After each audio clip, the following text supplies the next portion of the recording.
Hello friends, Catie here from Front Porch Nurse. This is the mini explainer series of videos about perimenopause symptoms, and today we are talking about brain fog, one of our faves.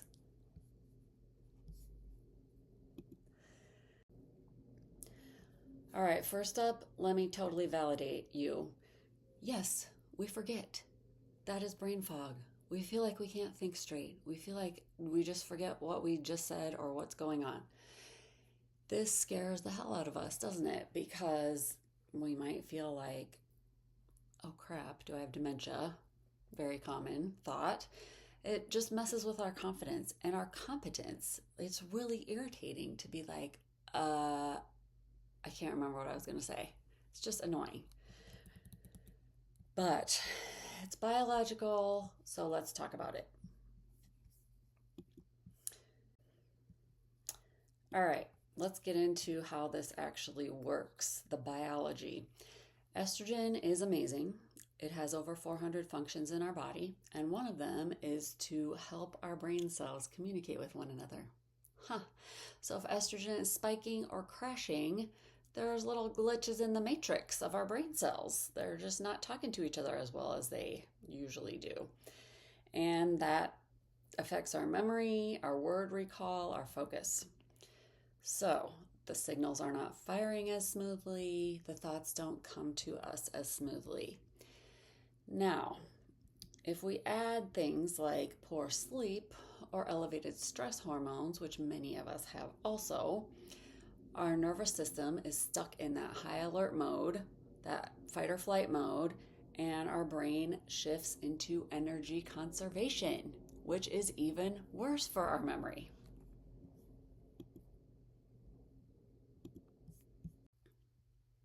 And this entire cascade of hormonal responses from different hormones and different functions that they have is a cascade. It all works together to make us more forgetful, give us trouble concentrating, and oops, we lose words.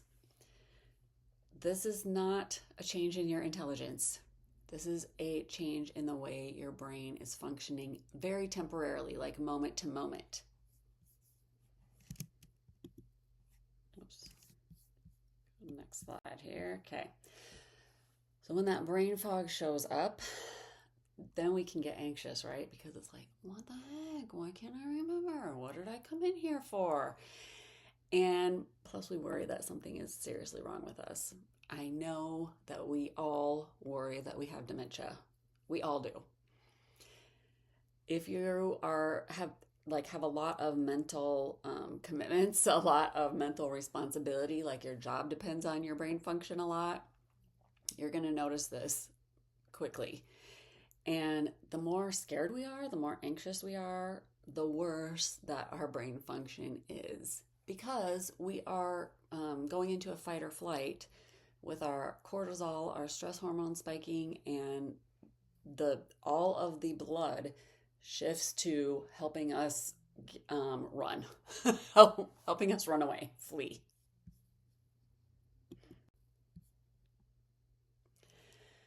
We have to reframe this.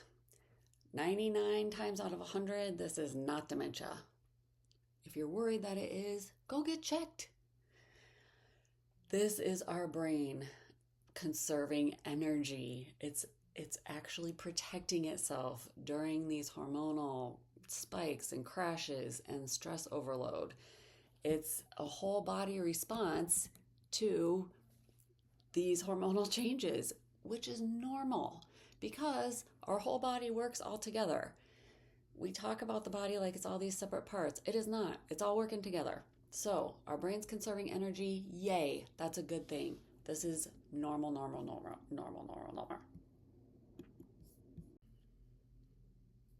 All right, so how are we going to help ourselves? This is science.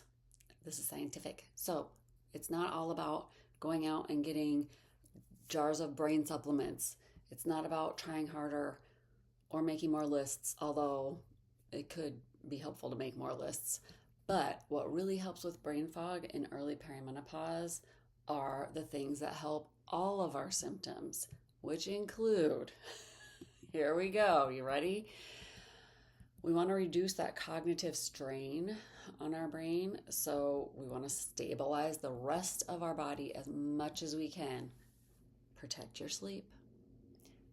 It won't be perfect. It just won't be perfect. But as much better as you can help yourself make it, that's going to make you feel better and make it easier to remember things.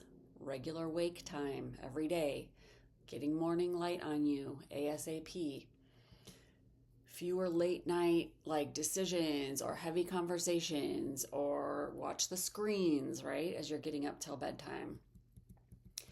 You want to lower your background stress. And what I mean by background stress is we all have stress, but acute stress, like sudden, very big event stress, things that happen, like major changes, maybe one of your parents got sick, maybe it's a good thing, maybe you're getting a new house, but these big changes, those are acute, those are shorter term, hopefully, things.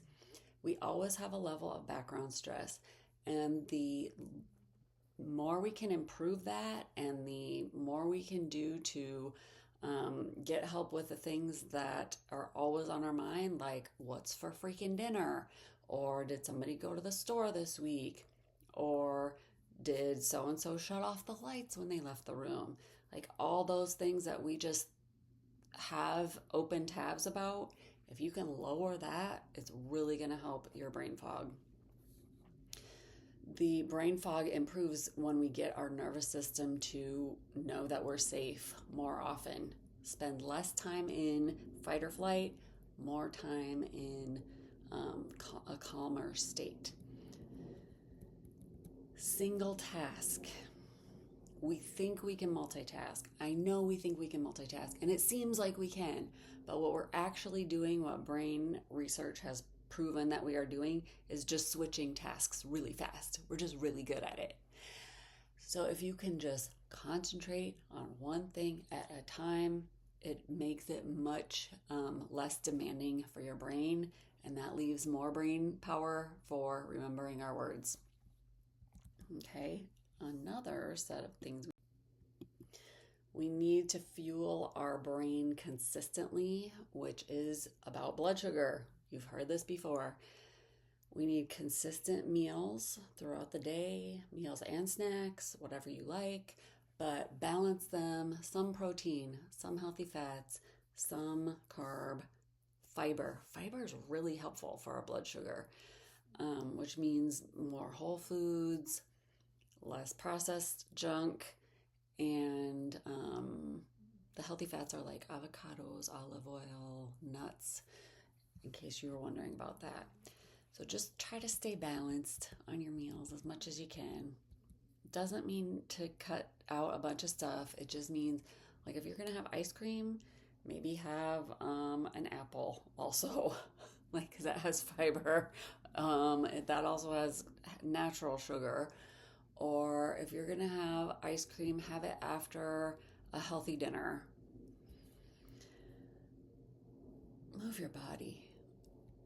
Does not have to be painful, does not have to be difficult. Move your body how it feels good. Walking, Tai Chi's getting bigger and bigger.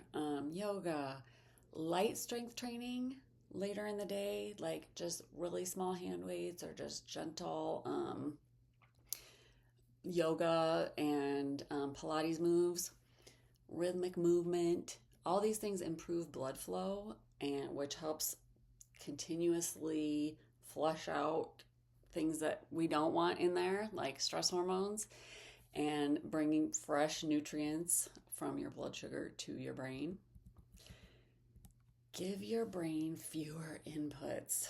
It's so easy to be overloaded with just the freaking news that is in the air, it feels like. So many things that we have to do every day, adulting, and if you can take anything off your plate, do it. Your brain is so overstimulated and overloaded. If you can just lay there and stare at the sky for a while instead of doom scrolling, that is going to make your brain feel a lot better. the brain fog will improve as we support our brain function. So we make a lot of demands on our brain. Part of it is just the society we live in, and part of it are the choices we make, like things like social media, and always having input, like always having a screen on. If you can just lower the dial a little bit, it will really help your brain.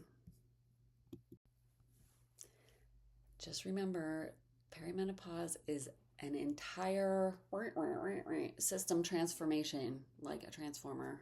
I really like transformers. But with a holistic approach, which is taking care of our body and mind and spirit and energy, with healthcare and us doing our own lifestyle supports, we can totally do this. We can do it better than anybody ever before. Or at least we can survive through it, which is great. If you want to know more about perimenopause, about midlife, women's health, research-based, come on over and take a look at my blog. That's on frontporchnurse.com. You can always follow me here on YouTube. See you soon.